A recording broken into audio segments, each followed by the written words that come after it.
Today is Thursday, November 24th. Happy Thanksgiving. And I'm just making a video to capture this hoarse throat. I have a really not bad cold, but a very pronounced cold. I don't feel like sick, but it could be worse. Anyway, I'm crashing now, but I was gonna try to play some music and sing, because sometimes having this issue actually can give you a really nice voice. Don't know why, but it happened to me once before. It was sucked to lose it, but anyway, I can probably go a lot deeper.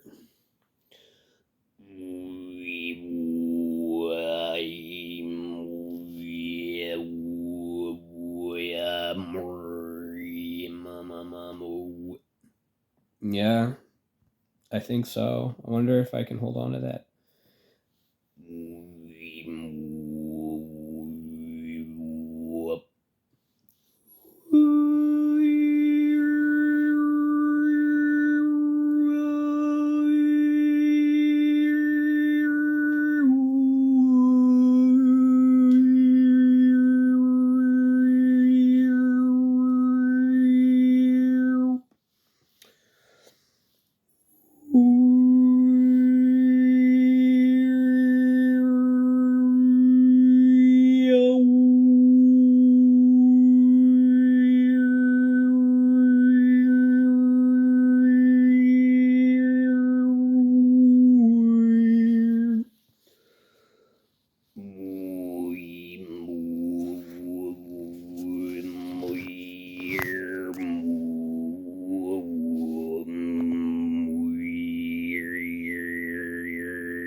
There's some Thanksgiving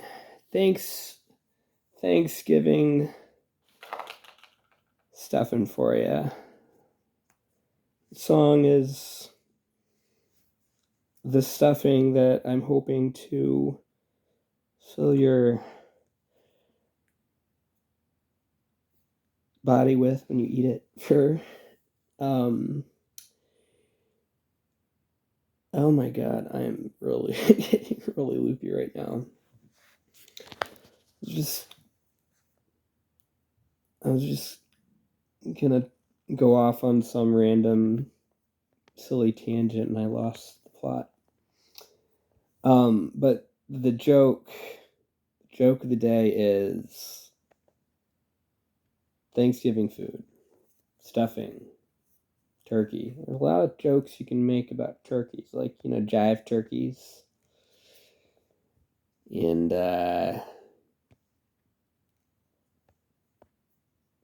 what else? Cranberry sauce. Cranberries taste like cranberries. And there's the snozzberry sauce. And the snozzberry sauce actually tastes like cranberry sauce. Ironically, it doesn't even taste like snozzberries.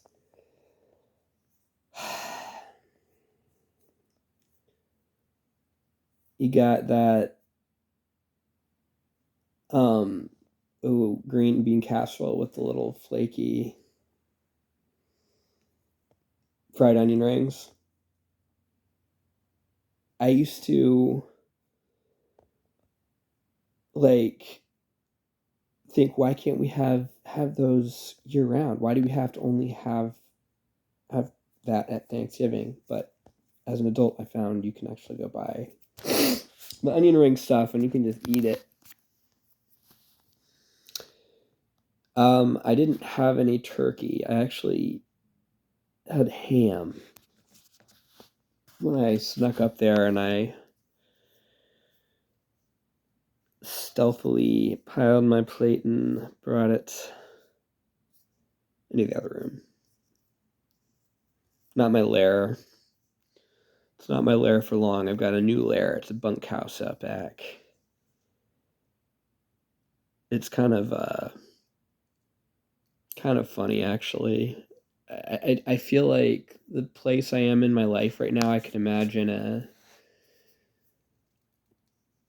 maybe a sort of indie sort of comedy where um I don't know, Steve Carell or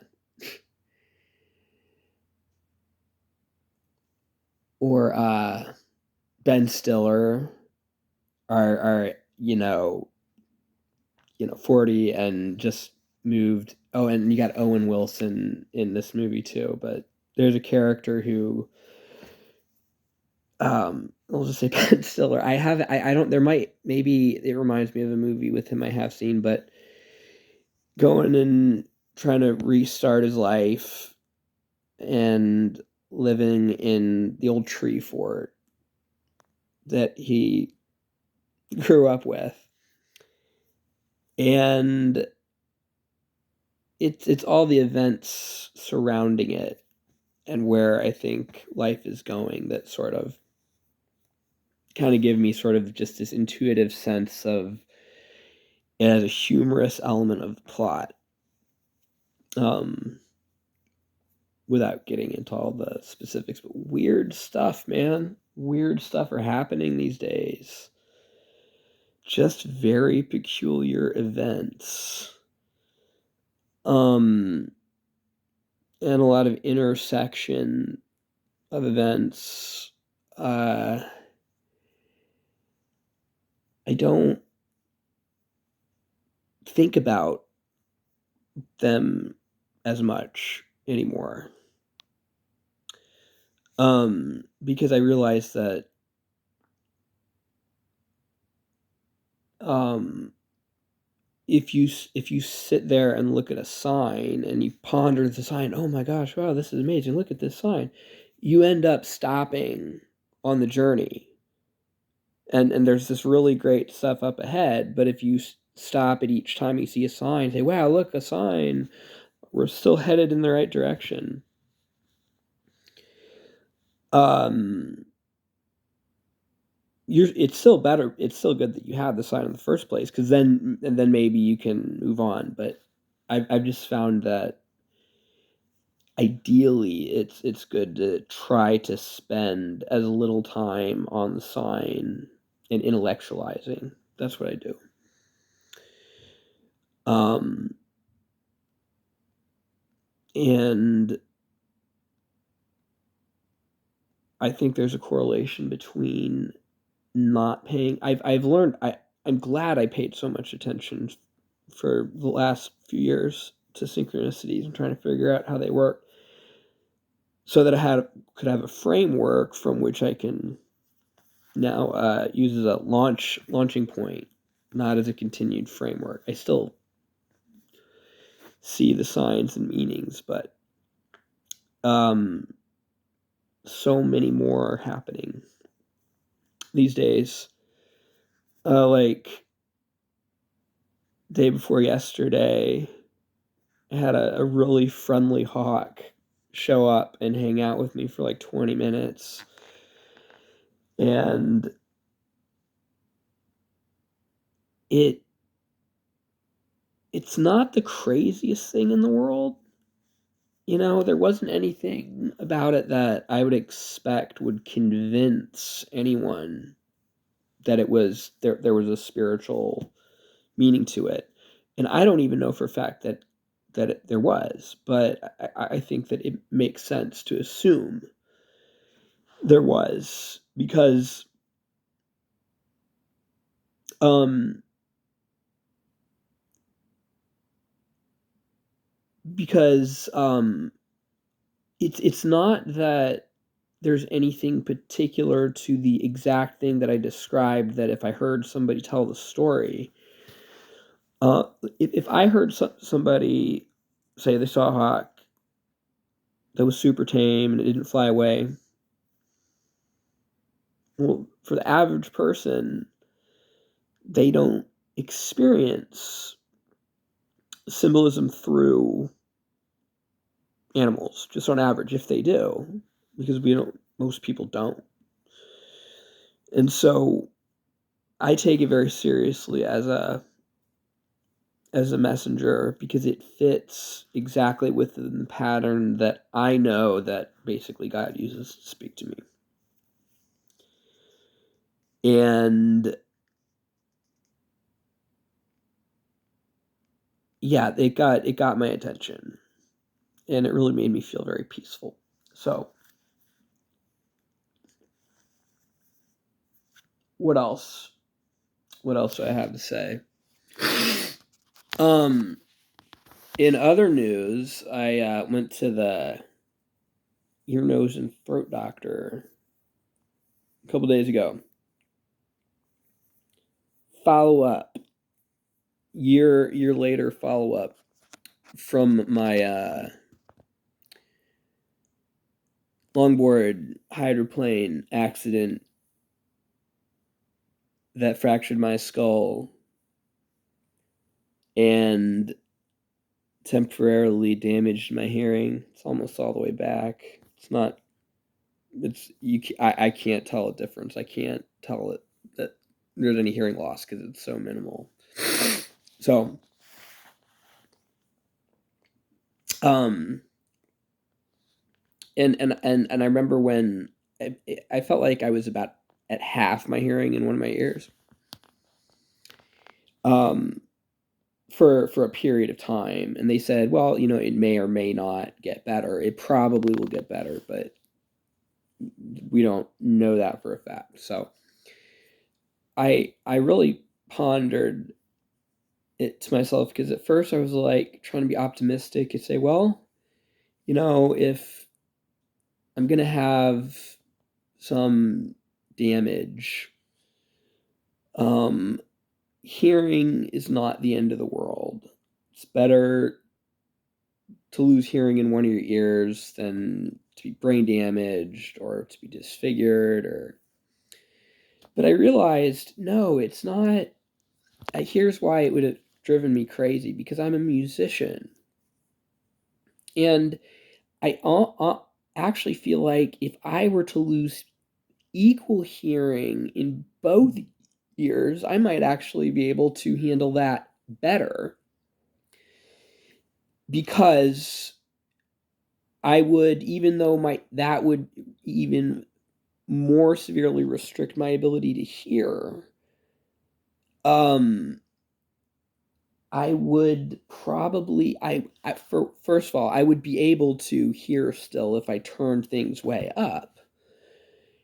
And if things weren't way up, I might be just sitting in the room and just be experiencing it as peace and quiet. So, yeah, just anyway, that's a random tangent. What I was gonna say though is, uh, last year when I had my first appointment, I asked them about getting my deviated septum fixed, and I was like, I know that I have it because of my breathing problems. One of my nostrils doesn't even work. So I was like, can you guys do it? And they said, well, I'll try this saline solution first, and then that helps some of the time, and if not, come back to us. Well, it did, but I realized when I went in over the last year, I've still had breathing issues, and I was like, oh my gosh, I can go get nose surgery finally. which it's crazy that I would be excited about it because it's supposed to be painful and not a fun experience. But I if that helps me sleep, I feel like the breathing issues have been this unaddressed um really big factor in hindering my mental health because if it keeps me from being able to breathe properly, I get anxiety at night and I have a hard time sleeping. Um my primary goal is mental health, happiness, peace, no longer being depressed, healing, all that. And I'm excited about having this one little thing that I don't know how big a difference it will make, but I feel really confident it will make some difference.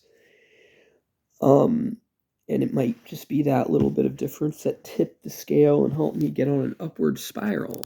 You know, you sleep better, so then you have more energy during the day, and so you have more energy during the day, and you feel good. And the fact that you got good sleep last night means you'll fall asleep even easier this night. And, and it's like that that issue could be it's like it's if it has affected me that severely, does it suck that I didn't figure it out, you know, a lifetime, decades ago?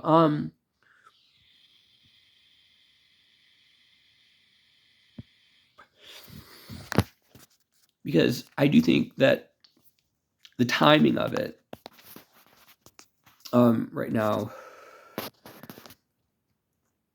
would make a lot of sense for this to be the right timing.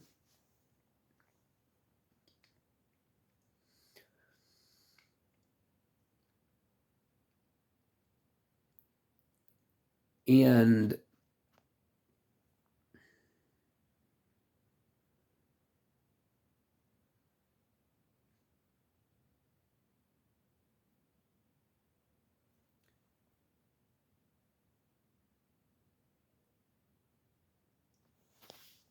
um yeah, the timing of it being just really really good. um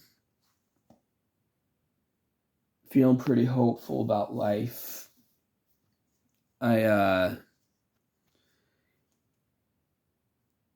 still planning to move out to Colorado, don't know when or how, but it's really hard to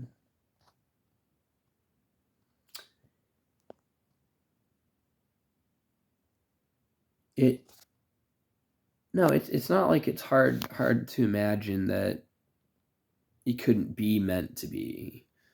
um I can imagine it. And I have to be open to that because well,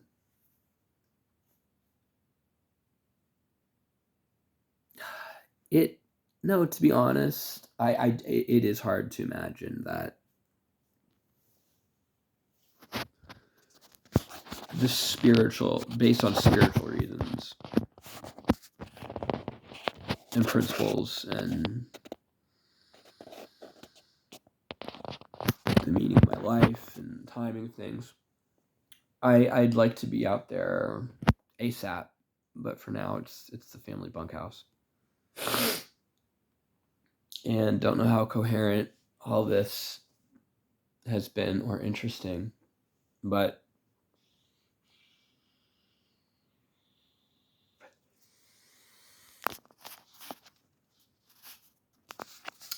been in a just really, really strange moods the past couple days. And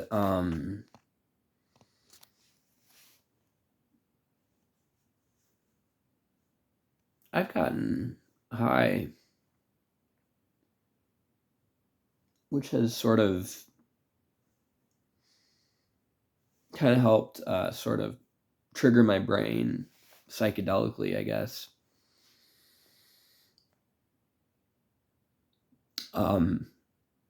But this feeling of sort of peace and happiness, it really does feel in a way like a high. It's not like the experience of Adderall or THC. It's something different. And so I really think that I'm back on the path. I realized at the beginning of the year that the nature of the journey that I'm on is the journey towards enlightenment.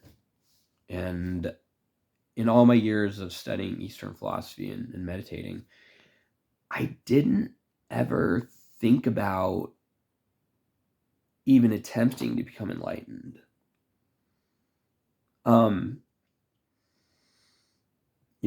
I mean, I knew I was doing things in that direction, but I didn't see it as a genuine path that would bring to like true enlightenment necessarily. So it's just kind of it's just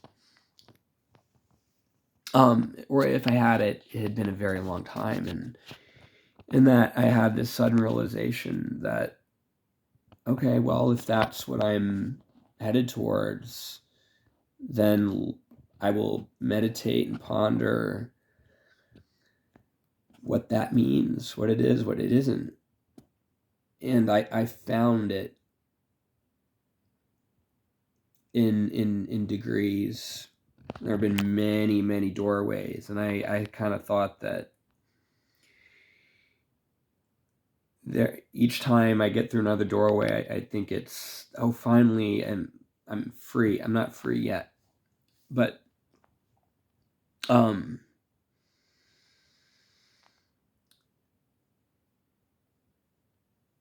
but what the nature of that, the change that has happened in me, if I were to explain it, I would say that it is the change that happens when a person becomes awakened. And I that's a better term than enlightened. I really hate the term enlightened, and I'm not even saying that. So usually when we say enlightened, we mean somebody who has arrived, right? Essentially. They're at one with everything, and it's a change that is permanent, right? And I read the Alan Watts wrote A History of Zen. Really, really good book. I read it right when I first began on the spiritual Eastern spiritual path, and all the different historical Zen figures, it would speak about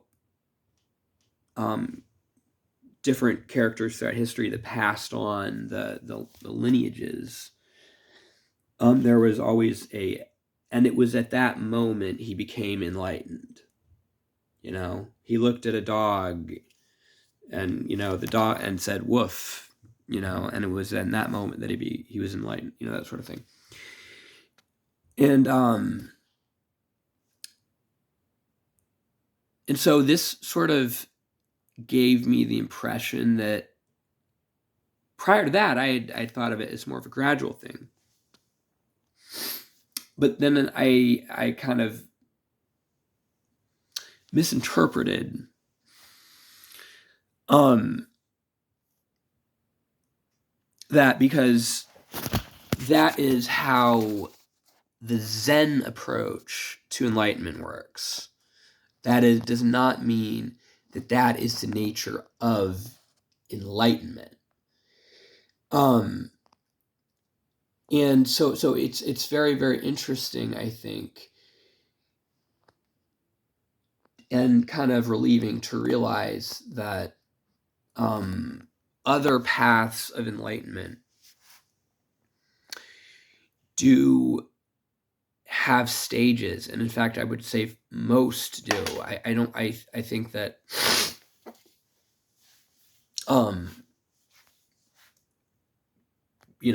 people are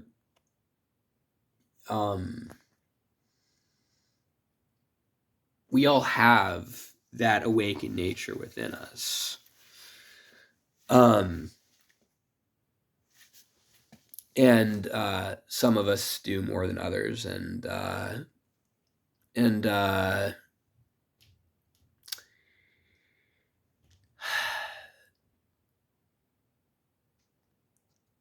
so, and I have compared to darkness that I used to be in, I've had the light and awareness awakening, and come to me, and to the degree that I have needed, or to a very profound degree for me. And it's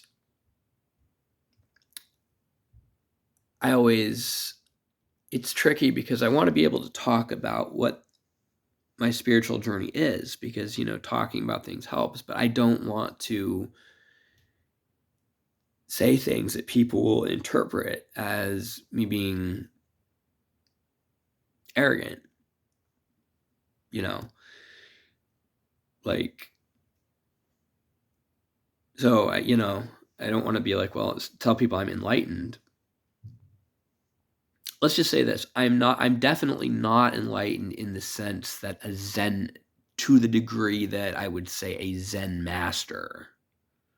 So whether you got it through Zen or elsewhere, I would say, am I enlightened to the degree that a Zen master who had a legitimate Zen enlightenment experience?